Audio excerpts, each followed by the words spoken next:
என் சுவாச காற்று வரும்பாதை பார்த்து உயிர் தாங்கி நான் இருப்பேன்.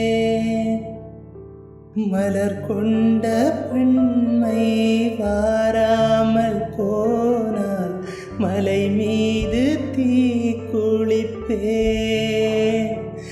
என் உயிர் போகும் போனாலும் துயரில்லை கண்ணே, அதற்காகவா பாடினேன்.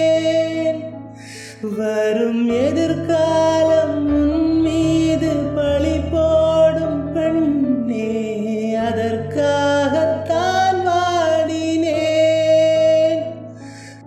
முதலா முடிவா அதை உன் கையில் கொடுத்து விட்டேன்.